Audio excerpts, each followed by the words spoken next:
Welcome to Cincinnati Soccer Talk,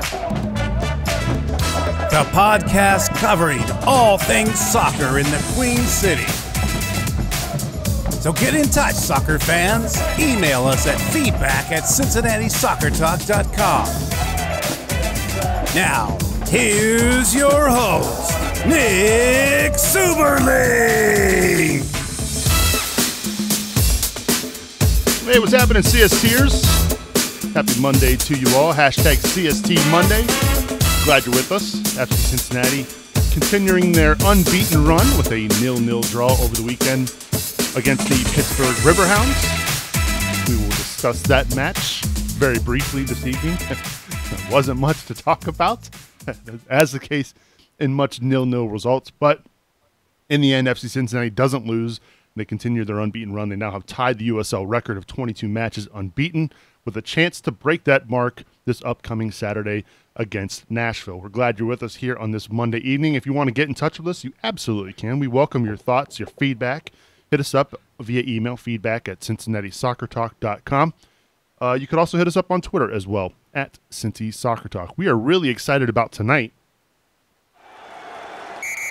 because we have an episode captain.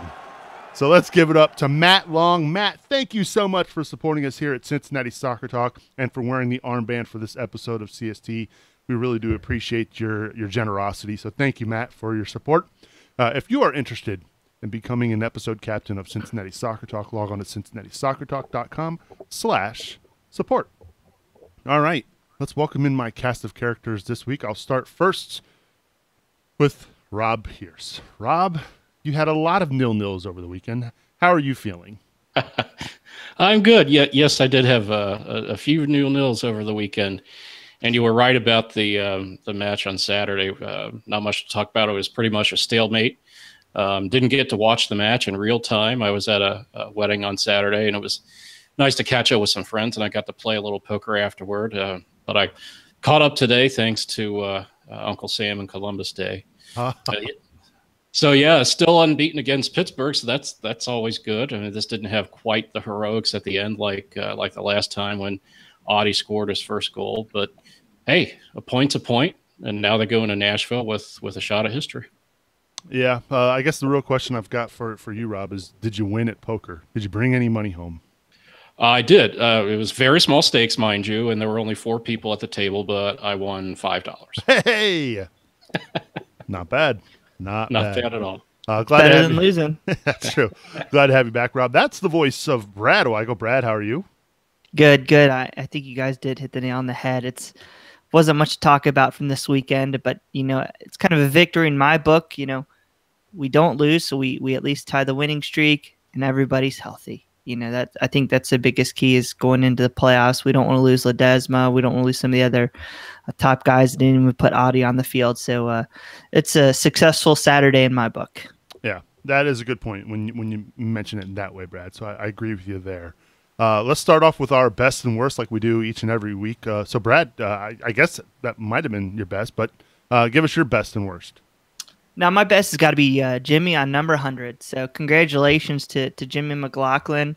They presented him with a kit this week bearing the number 100 for his 100 appearances in the orange and blue. And that was really kind of neat to see.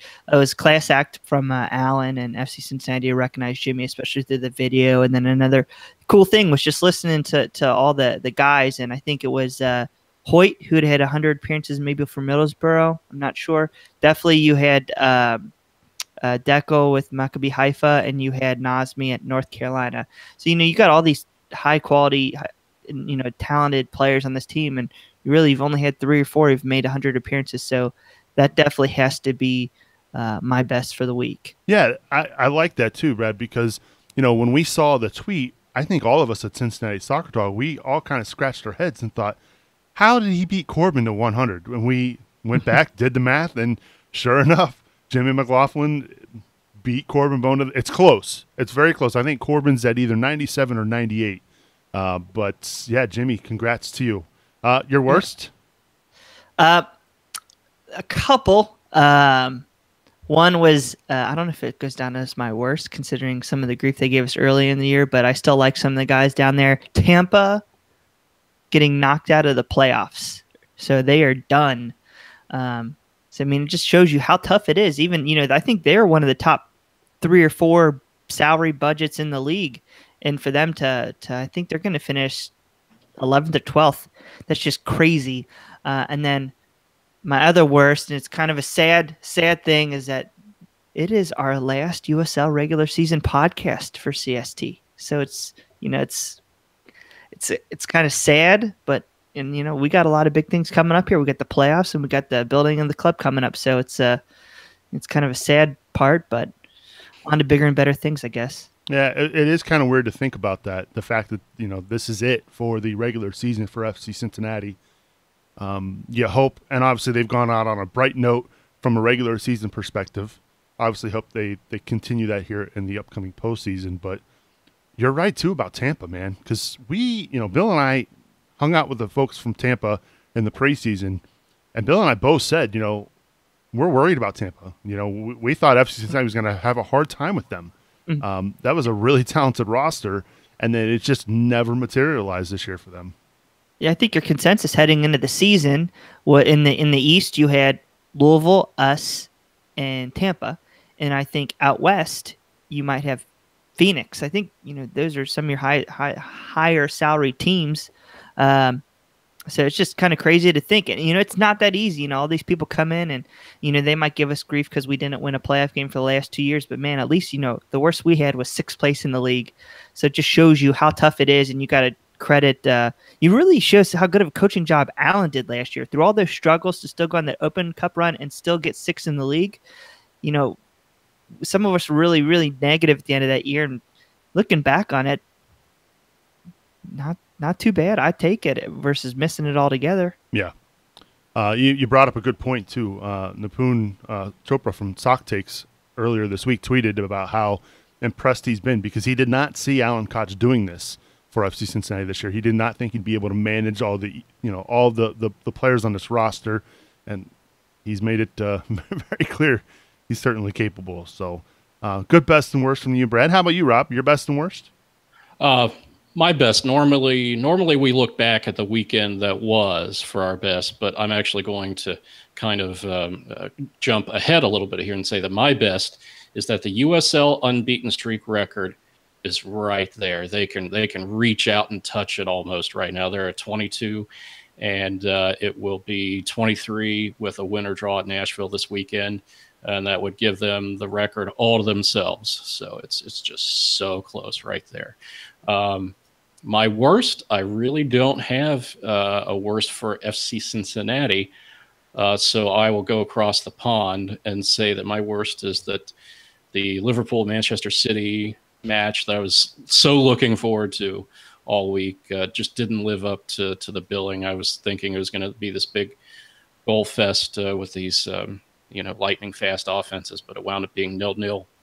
Though Mahrez botched that penalty kick, so at least Liverpool did get a point out of it. You mean there was a weekend of the Premier League season that Manchester United gained more points than Liverpool? Shocking. Let's not start bragging about that. I'm not bragging because it was awful. I should have made that my worst. Whoa. Yeah. Anyway, that was I was surprised to see Mahrez step up to take the penalty. Didn't think that they would not let Jesus take it, but fortunately for you, Rob, he missed it. So yeah, I don't know what Guardiola was thinking there, but I will take it. My best and worst. So my best, I will say this. I went into the match on Saturday night thinking that, okay, the regular season's wrapped up. Maybe we're going to see a weakened squad going into Pittsburgh. And when I say weakened, I mean, look, this team is deep, but maybe not see your regulars out there. But kudos to Alan Koch. He played a pretty strong squad Saturday night, and I wouldn't say they went for it, but at least they were out there rather than sitting, resting guys, accumulating rust. They were keeping guys out there.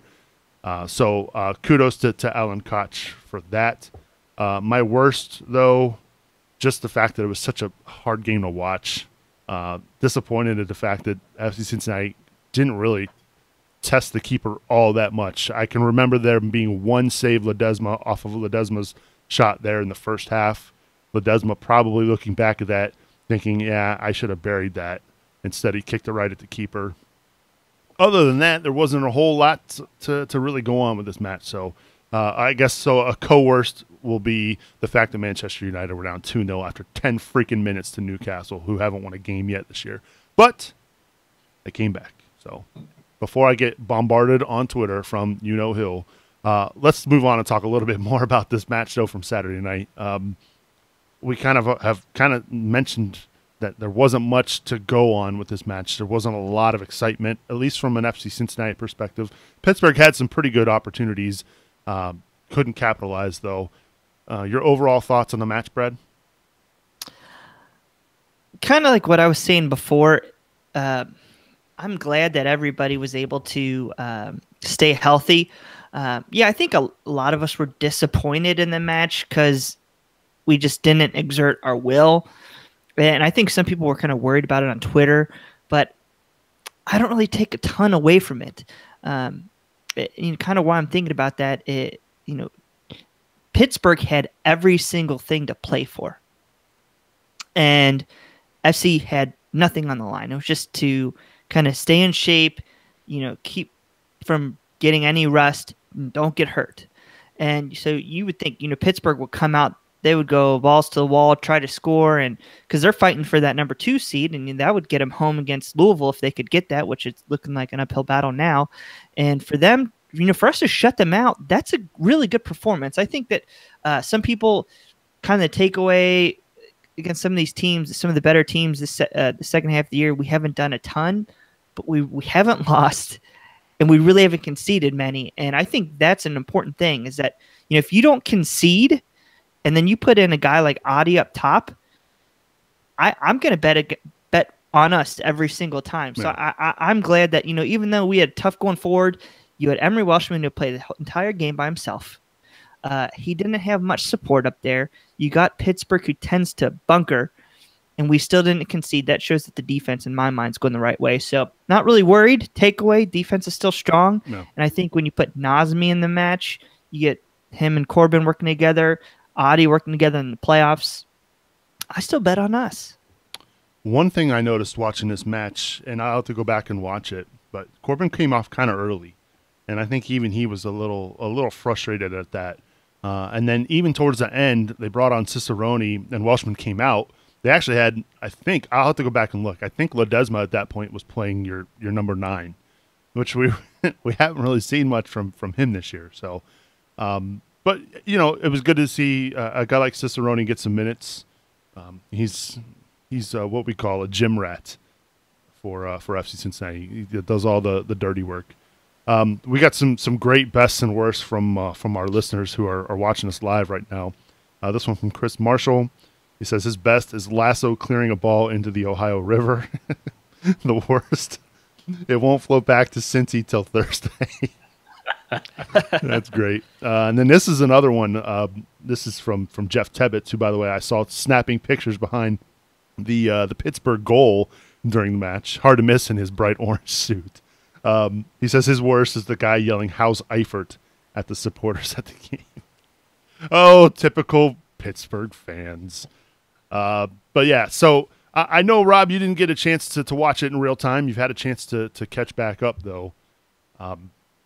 Are you concerned? Anything that really makes you worried heading into this matchup against Nashville after what you saw against Pittsburgh? No, not at all.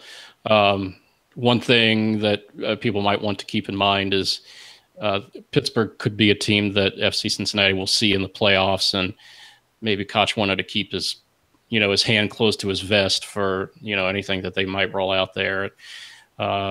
So, no, I definitely wouldn't be worried about it. Is that 2 poker references in one night for you, Rob?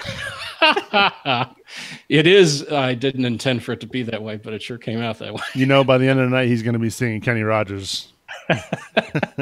Anyway, look, it's one of those matches where and we talked about it with Alan last week. Bob Lilly is going to defend and be organized. Those teams are always organized. They're always tough to score against. I was surprised that Pittsburgh wasn't able to put the ball in the back of the net for as many chances as they had.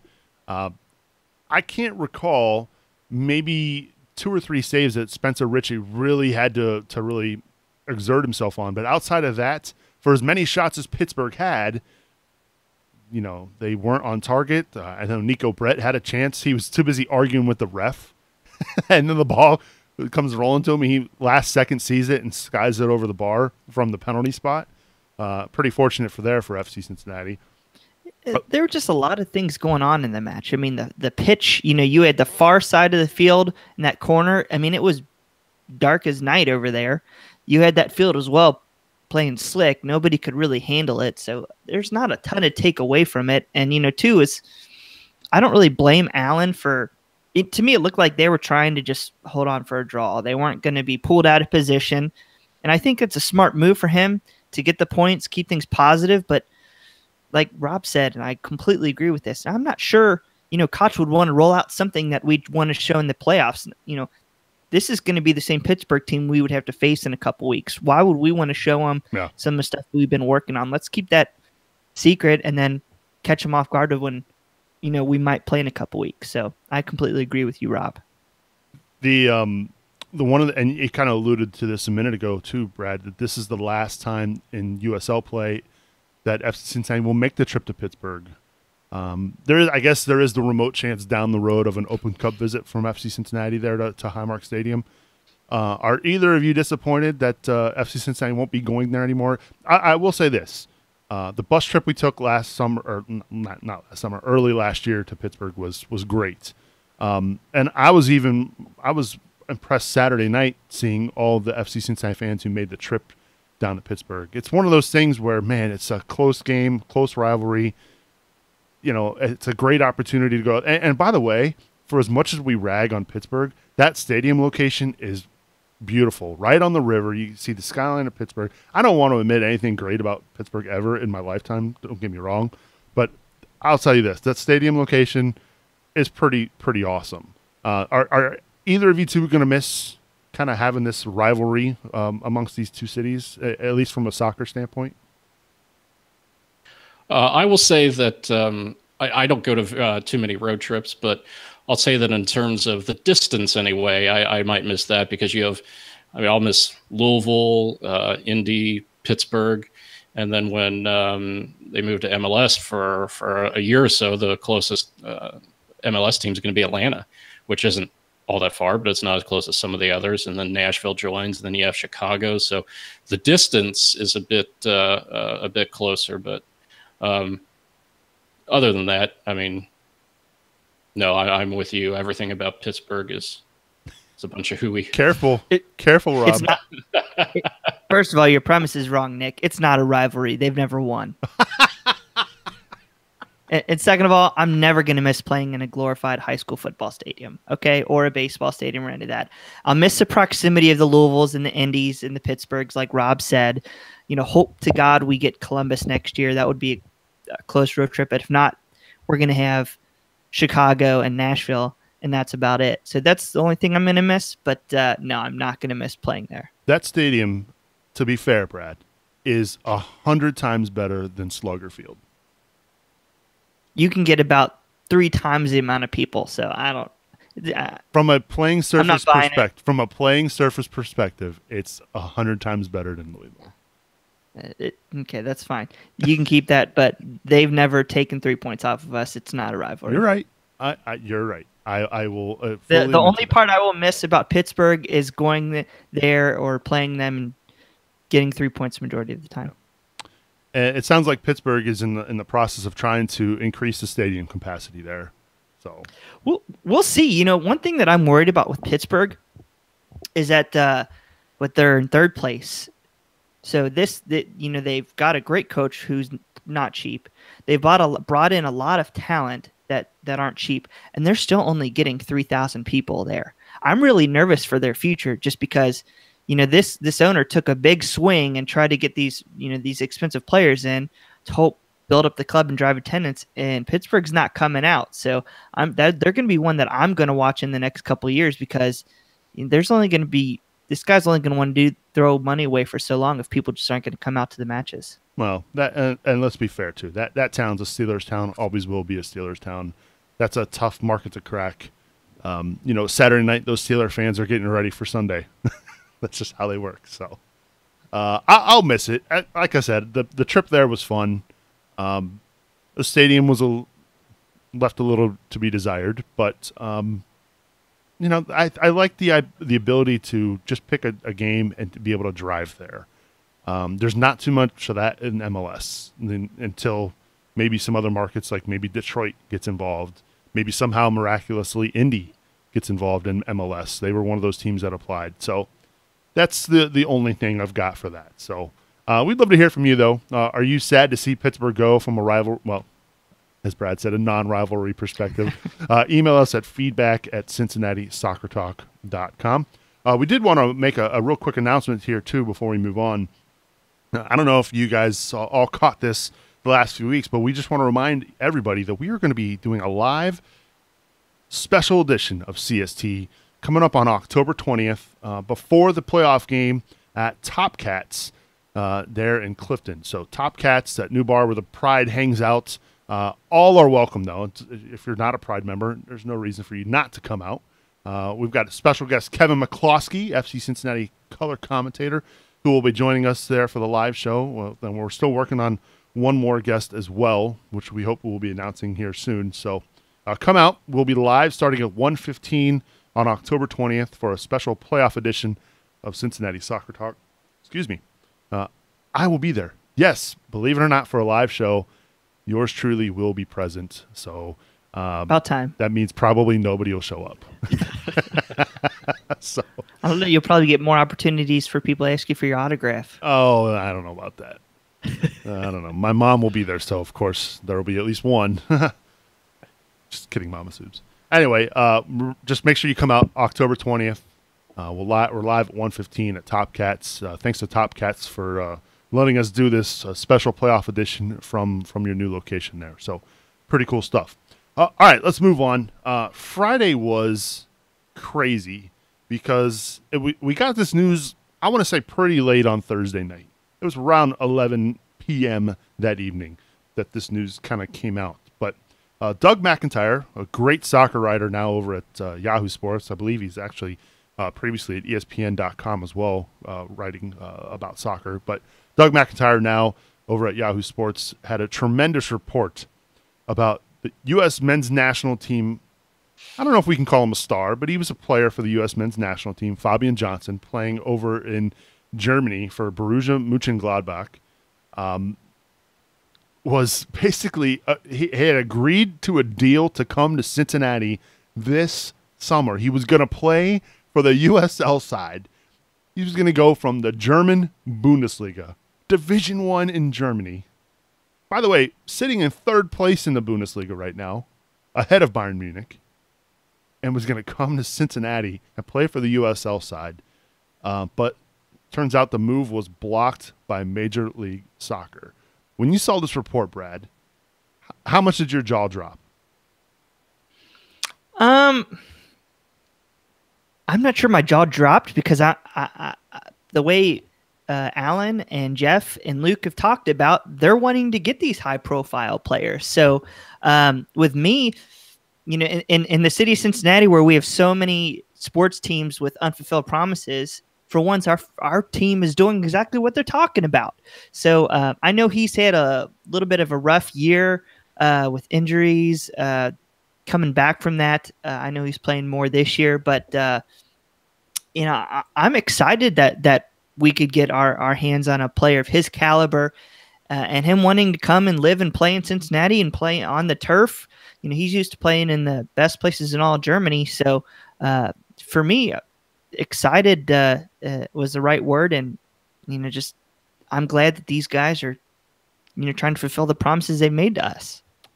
This is Fabian Johnston, by the way, who previously starred for the U.S. men's national team. We saw him at left mid. We also saw him at left back occasionally. A very versatile player, Rob. And left back was a position that they needed to address with Lance Lang leaving the club to go to San Antonio. Blake Smith played a lot of minutes this summer. Eventually, they ended up getting Pa Konate in. But Fabian Johnston, oh, my God, that would have been remarkable. Yeah. When I saw this, what went through my head was that if people don't think Jeff Birding and Luke Sassano and Alan Koch, if you don't think that they're taking this very seriously now, this would certainly raise some eyebrows and be proof that they're playing for keeps for next year. This would have been remarkable to land, and still, I guess, could happen on down the road. Yeah. Let's. Oh, sorry, Subs. Let me step in here. Let's think about this real quick. I think a lot of people, when they would have thought of Fabian Johnston in the last couple of years, he would be coming over as a DP. But Doug McIntyre has reported that he could be on a salary of $400,000 to $600,000. So really, the DP threshold is $504,000, but you can use TAM and GAM to buy him down underneath that designated player threshold and still bring in another, maybe an older designated player like an Audi. I know FC Cincinnati's talked about bringing in a young DP, 23 years of age or less. So I think we're starting to see this strategy here. They want to get some guys that have experience playing, know what they're doing, proven players. Audi, day one, you got a proven goal scorer. Fabian Johnston, I would say he's probably going to be on the wing. I don't think he's going to play at left back. I think that was more out of the necessity from the national team versus him actually wanting to play fullback, because all reports are he does not want to. So I think you're starting to see the plan of action here. Allen wants guys who know what they're supposed to be doing on the pitch so he can organize them, because I think going in with a team of players that are all coming together, I think it makes sense to build a team around guys who know what their role is on the field, and they have that ability to execute that. That gives him a huge jump start. Because I hate to say it's a different level of different caliber of player between USL and Fabian Johnston, but I think Koch probably learned this year how tough it is to bring a whole new team together. So I'm liking what I'm seeing. And like I said before, I like how our club is being aggressive and ambitious. I think it shows some of our worries. Some of the people when we got the bid is, that was a late bid. Or are they going to be the next Minnesota United who really struggle to get a team on the pitch? And I think no. Now, we're not going to be Atlanta, who's signing $15 million players from overseas. But this is a good amount of money. This is the right amount of money for us to be spending in this league. The league right now doesn't reward the large spending of the Atlantas of the world. So I'm liking this plan of action so far. It's going to be tougher, I think, too, for FC Cincinnati now. A lot of folks are hoping that maybe they could go back in for him during the winter transfer period. I think it's going to be tough for Johnston because now Mönchengladbach's having a really good year so far. They've got off to a great start. And right now, I think if my memory serves correctly from checking out the tables over the weekend, I think they're sitting third in the Bundesliga right now, either third or fourth. So they are, potentially could qualify for the Champions League. Now, I know that's early. I know it's very early in the season, but to get him to move in the winter, that might be tough. So maybe then you got to wait till the transfer period opens up in the summer, as FC Cincinnati is in the middle of their first MLS campaign. It might prove to be tricky. Now, a lot of people, he's only 30. He's not like he's 37, 38 trying to come back for one last hurrah. He's still got a lot of good years of soccer in front of him, Rob. Yeah.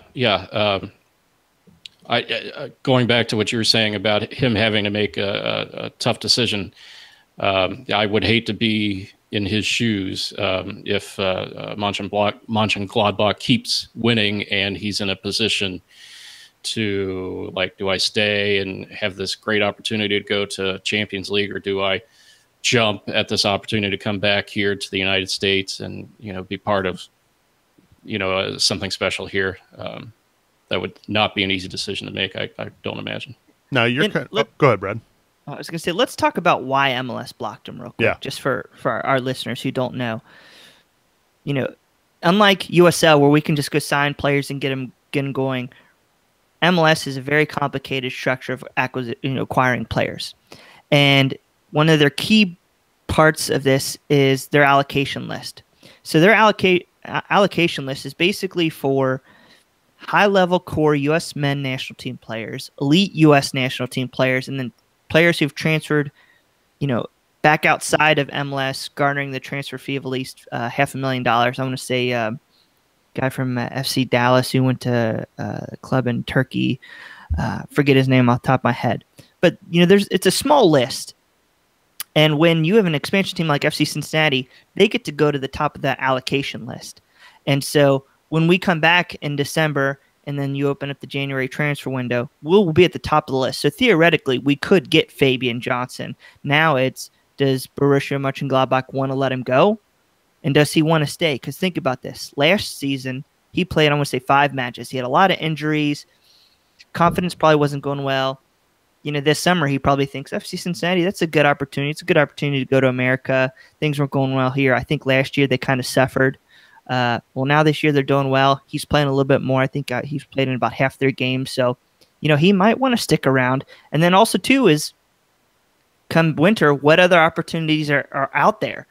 Could you have even more high-profile players who FC Cincinnati might want to sign? Right now in the summer, Fabian Johnston sounds like a good bet, but things change. Players come and go. Opportunities arise and fall.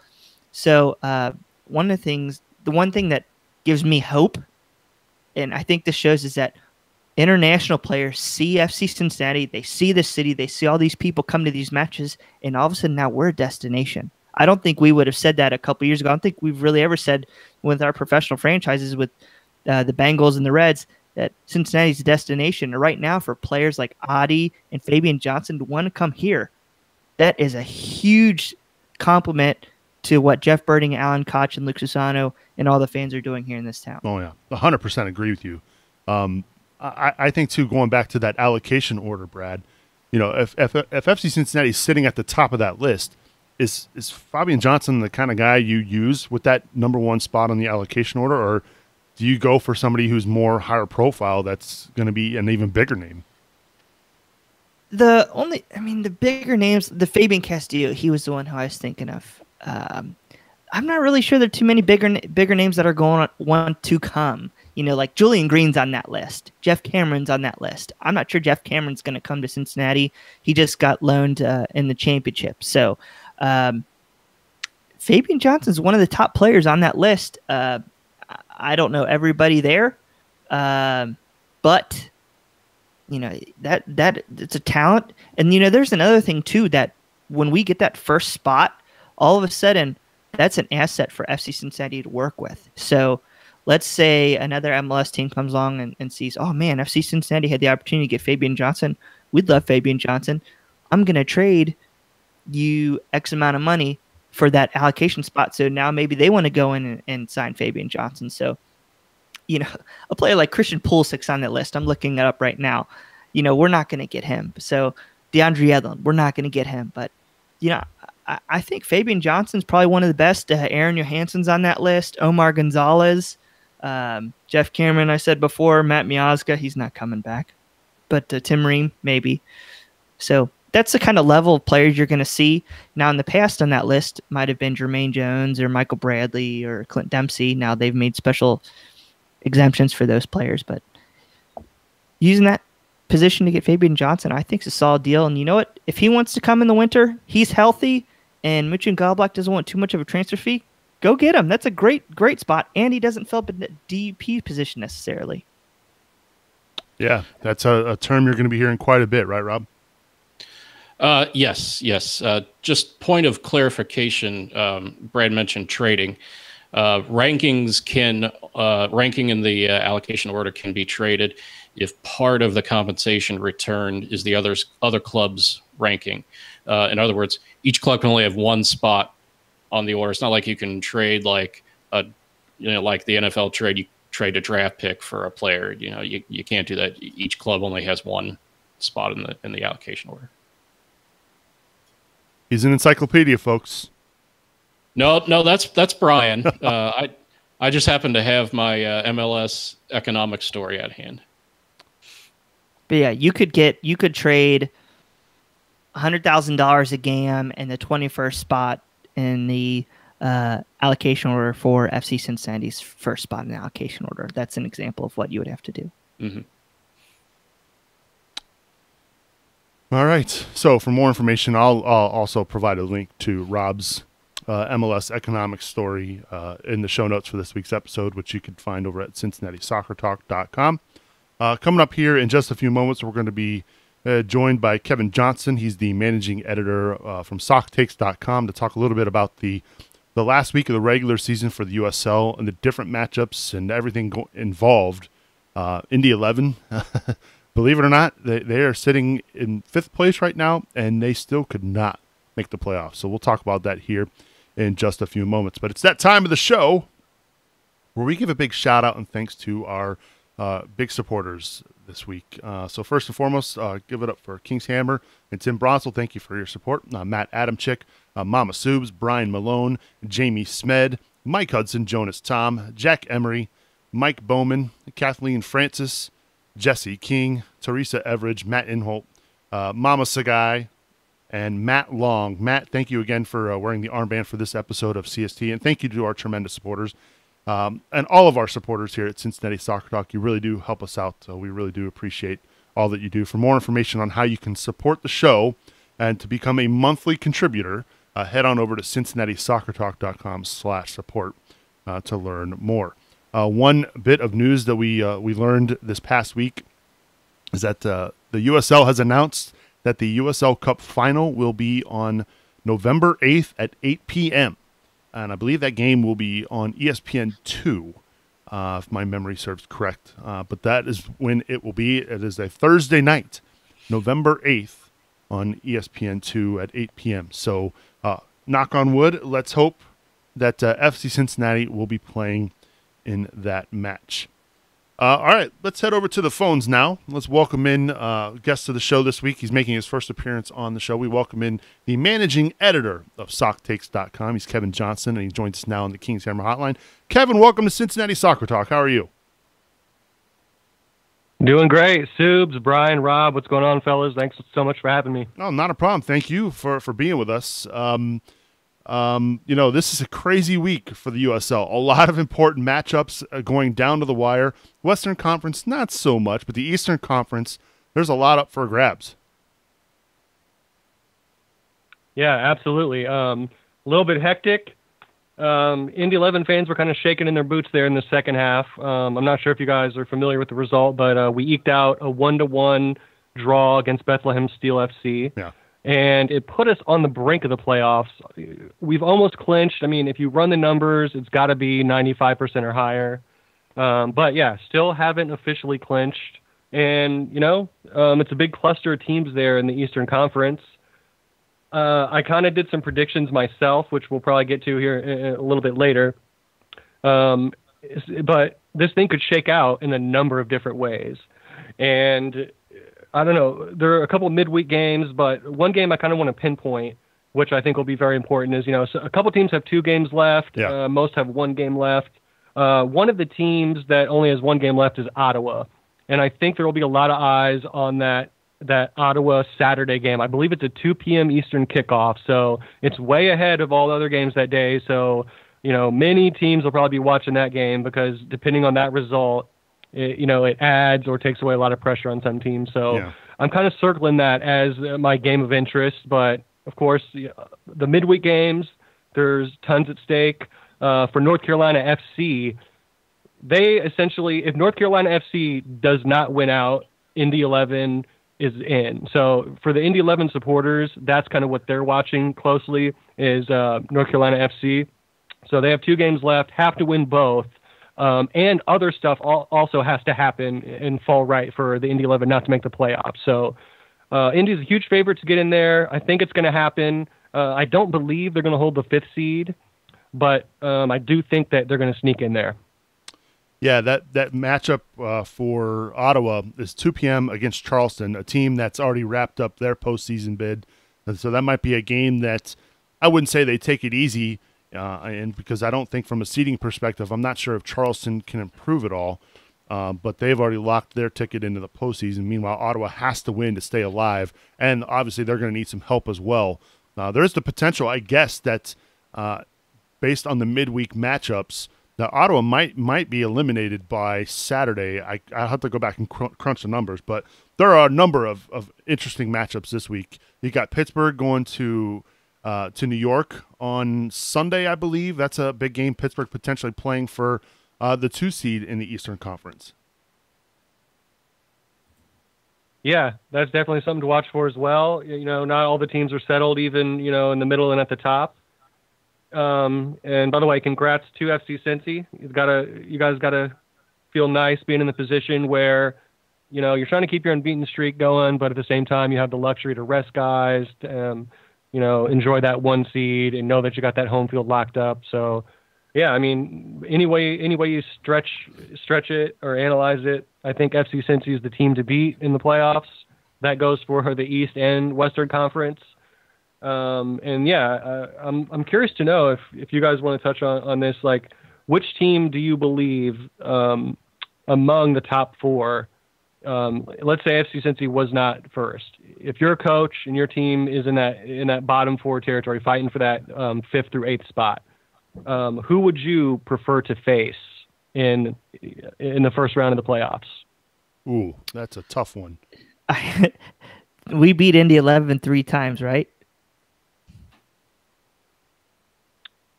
Correct, Subs, right? Did you? Yeah. I don't know. Yeah, we did. Yeah, we beat Indy 11 3 times. We beat the 2 away and once here just last week. So, I mean, if you're saying who's you want FC Cincinnati to face, right? If they weren't in the top 4. Yeah. Well, if you were just a coach of a team besides FC Cincinnati, who would be the team that you would prefer to face of that top 4? Oh. Wow. But I did appreciate, the slipping in the dig at Indy. I thought you were saying on that, Brian. you want to which teams we want to do 5 through 8. Sorry. If there's one team you want to face out of the top 4, I think it's got to be Charleston. Yeah, but I would say Charleston's the weakest team out of the top 4. Yeah, I can't argue that. How about you, Rob? You got to chime in on that? I think exactly Charleston. Charleston would be my pick. Yeah, so I'm in agreement with them, Kevin. Yeah, I mean, I kind of agree. Pittsburgh, Indy 11 doesn't match up with them particularly well. But if I'm a different team besides Indy 11, because they don't blow you away offensively, I wouldn't go in thinking I'm a favorite. Oh, we're going to roll these guys, but I would like my chances as a live dog if I'm going, into Pittsburgh. Just knowing they're probably not going to blow up and put 3 goals up on you, but at the same time, you're facing the best defense in the league. So, it's kind of a pick your poison type of situation. But yeah, I mean, I definitely wouldn't want FC Cincy or Lou City. So you certainly would probably pick between the Riverhounds and the Battery. And yeah, I would probably coin flip those 2, but sure. I mean, if you got to assume that the team with the most points is the slightly better squad. So yeah, I'd probably like to face Charleston as well. Yeah, I think if you're looking at for just first round only, which is a team you wouldn't want to face, I think it would probably have to be Louisville, just because their pitch, they know how to play there. It's such an advantage. We saw it last year, where I don't necessarily think they were the best team last year. They just had the opportunity to play all their games at Lou Slugger, and they ended up with the title. So I think playing there, that would be the scariest one in my opinion. So if I'm everybody, I'm trying to avoid that 7 seed. Yeah, I agree with you, Brad. Interesting. So let's talk about this too, Kevin. Obviously, you've watched a lot of soccer here this year for here in the USL. When I say we, I mean fans of FC Cincinnati have pretty much etched the name on the USL MVP trophy with Emmanuel Ledesma. Is there any chance he doesn't win the MVP this year? I think there's a chance he doesn't, but that is without a doubt, hands down, my pick as well.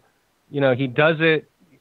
Most guys are either creators or scorers. It's rare to find, that special player that does both. And that's simply what he does. He can put it in the back of the net or serve it up to someone who can. And I don't know, he's just so dangerous. Teams pay extra attention to him. He'll still, if he has to, drift a little bit farther out wide or drop deep, whatever he's got to do to get the ball and impact the game. He always seems to do it. And he just has those special qualities you simply cannot teach. That's pretty much all there is to say about the guy. Hey, Kevin, it's Rob here. Just wanted to get your thoughts on looking at the USL East overall, clubs that impressed you And then similarly, clubs that you thought maybe they would have done better and might have been a disappointment for them this season. The clubs that impressed me, I'm not going to say Cincy or Lou City because, they had the hashtag expectations, I guess you'd say. But, I'm impressed. The Riverhounds, what they did with their kind of breakout season this year. I guess I'm not too impressed by the Battery because they've been goodish. So nothing really too impressive that they've done, even though they had a quality season. Definitely impressed by, Nashville, Bethlehem. I'm always impressed by Red Bulls too. We had John Woolanek on our pod before. I think he's one of the best coaches in the USL. He just gets it done. The guy doesn't even know what he has sometimes until Thursday or Friday, what kind of players he's going to have available. So, they're Red Bulls too are a machine. I really respect them. And NCFC, I like the bit of business they did snagging Zach Steinberger from us. They should have borrowed a page out of FC Cincy's book, in my opinion, to make an example or a comparison to the loanage of Lance Lang out to San Antonio. That's how it's done. You take your talented player that there's not quite a spot for him for consistent minutes. You got to ship him out to the other conference. What Indy 11 did, we took a quality player, shipped him out to a team that's fighting with us for the playoff spot. So I was not a big fan of that loan move from the Indy 11 side, but I loved it from the North Carolina FC side. As far as a team that didn't impress me, I was watching the whole beginning of your show, and I forget which one of you was talking about Tampa Bay, but without a doubt, I concur that they're the biggest disappointment. And I've got a good hot take, a good hotaki for kind of what I think their problem is. I picked them to either win or finish second in the East.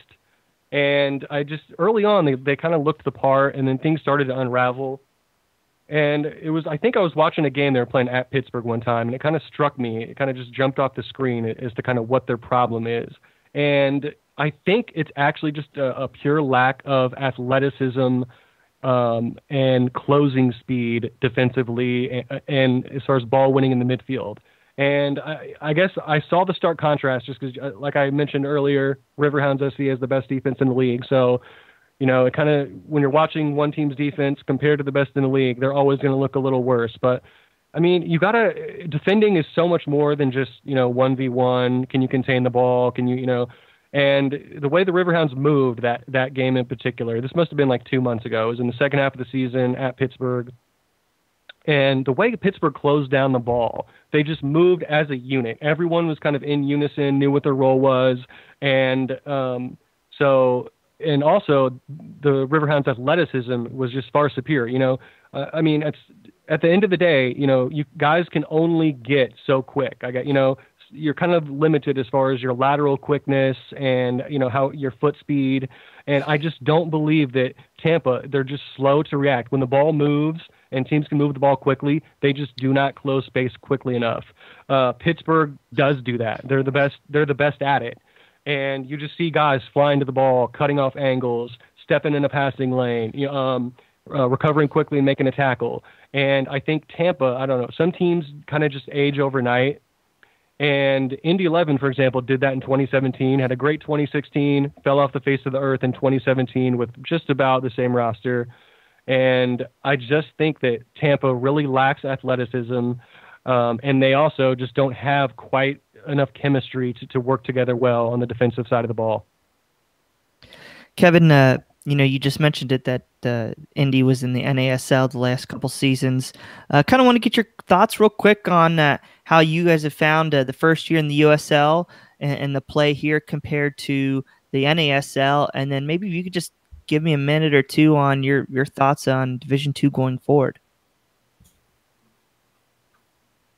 Yeah, in comparing the two leagues, the quality of play is very similar. Of course, it's kind of harder to tell this year because a lot of the guys from NASL came over to the USL. But of course, I also followed the USL the last couple of years. So, if you look at the US Open Cup results, the leagues were neck and neck. So it's very comparable. I enjoy personally, from a fan standpoint, I enjoy the USL a lot more. The waning days of the NASL, of course, they only had 8 teams, so it's like playing your little brother in the backyard, one-on-one basketball every night out back. So you kind of feel like you're I don't know. It's like deja vu. You just keep seeing the same guys and play, and I don't know. It gets monotonous. It gets a little boring. So definitely loving the USL's diversity, the regional rivalries, and I think it's been a great move. As far as D2 going forward, I guess the first way to tackle that question would have to be, I guess, to touch on the rebrand. My thoughts on that, I actually liked the rebrand.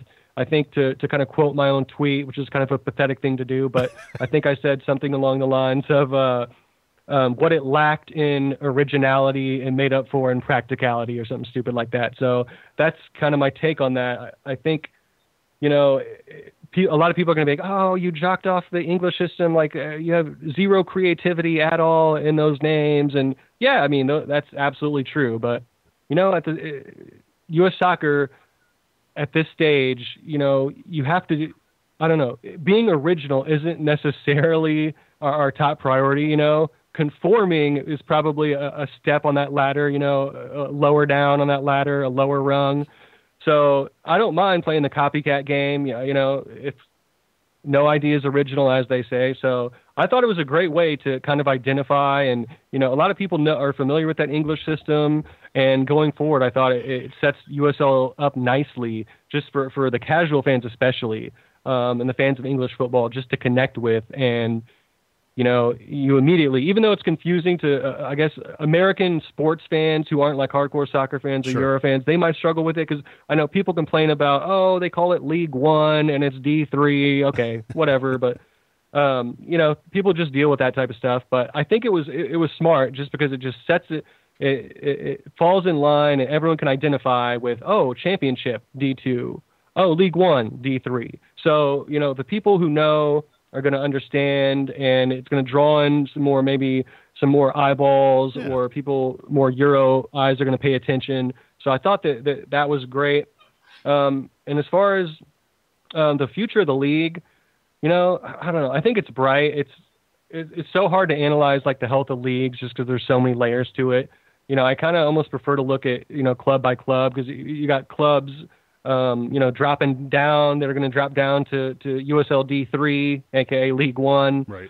Other teams have MLS aspirations like you guys. So I think the USL is in a healthy place. It's in a good place. There are always going to be stories of failure and stories of success, and long-term sustainability comes like when you look at how kind of the teams in the middle of the league are doing.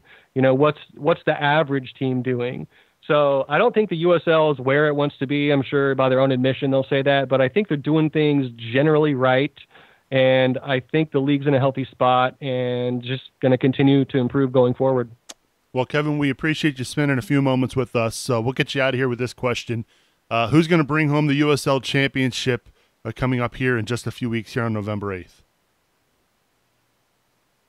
Man, I'm not just saying this because I'm on your show, I assure you, but got to go FC Cincinnati. I mean, you guys already were a front runner, and then you essentially added a DP, the first team in USL history to have a designated player. Not to mention Fatai Alash is a damn good player in his own right. Yeah.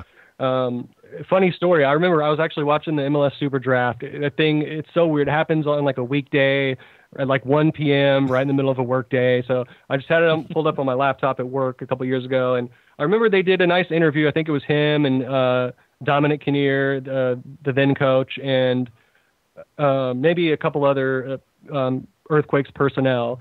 But I was blown away because what Alash said is, in a couple years, he wanted to be an MLS All-Star. He didn't have like delusions of, I want to go play for Bayern Munich, or I want to go play for Real Madrid.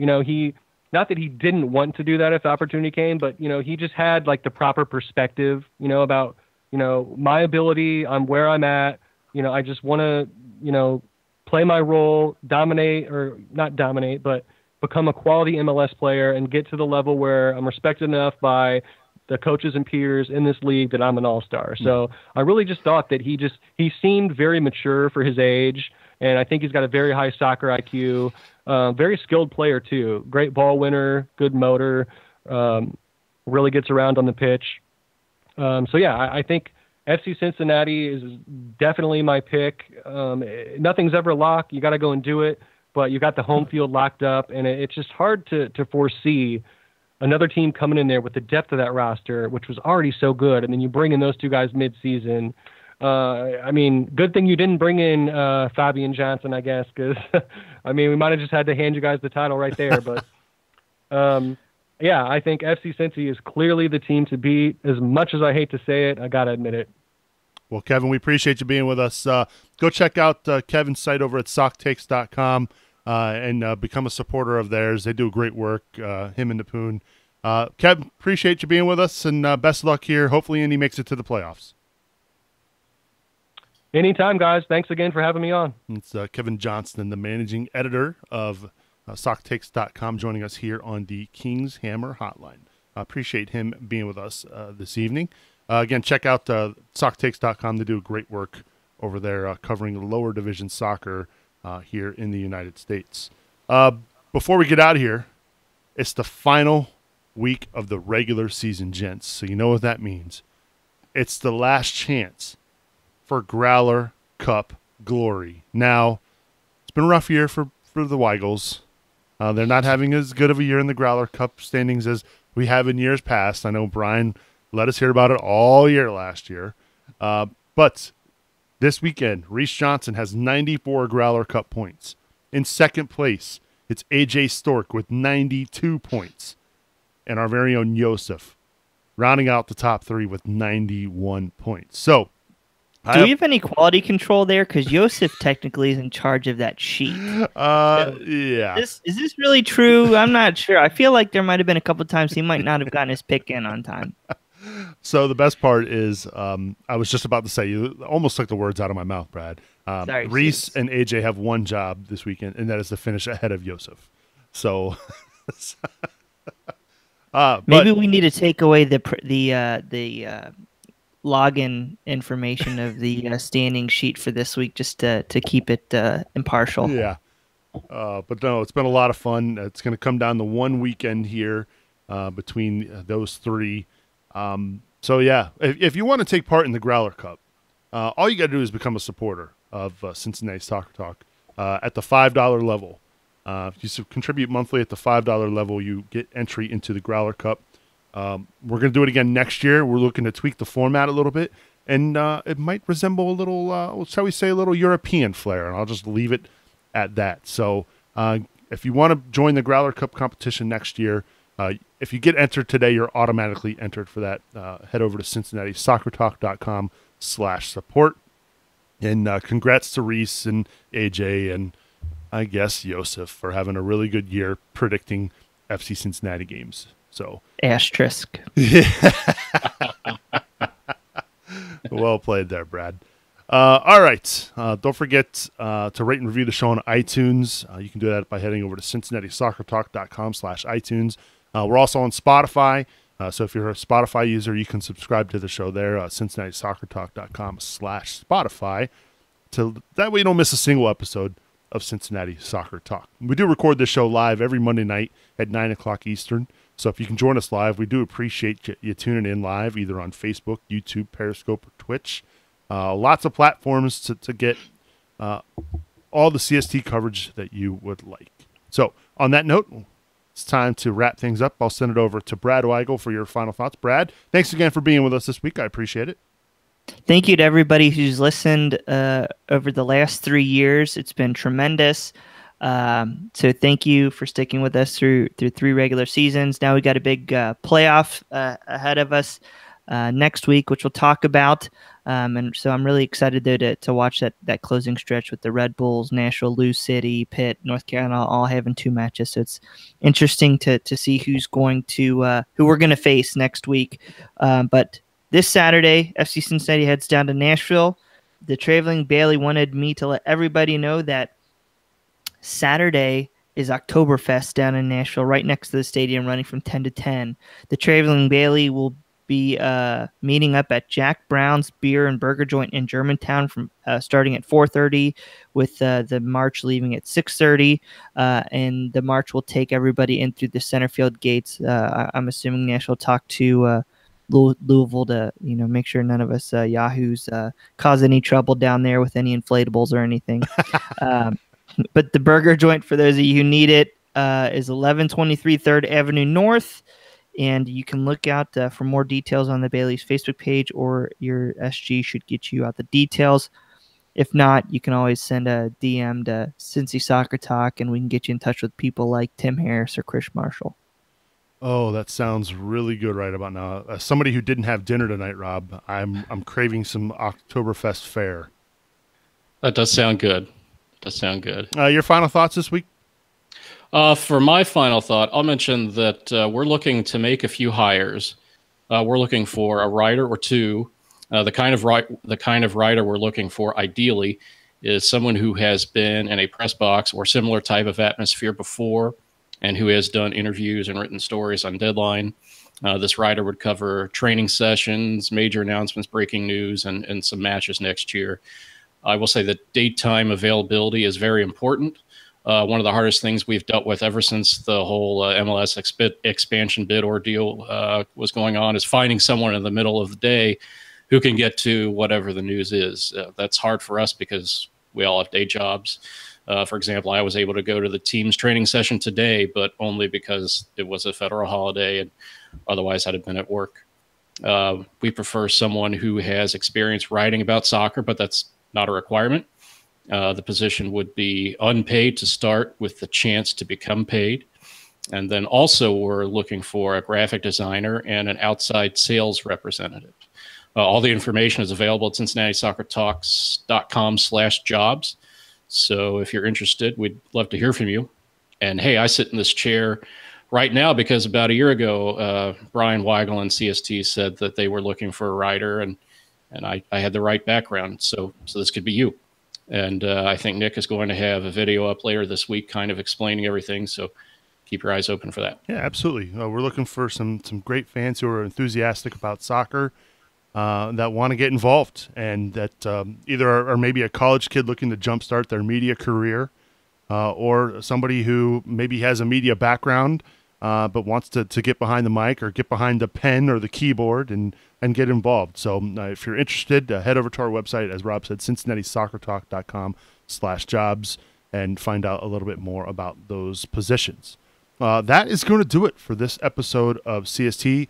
My thanks to Brad Weigel and Rob Pierce. I'm Subs, reminding you to watch your tackles, and we will see you all next week.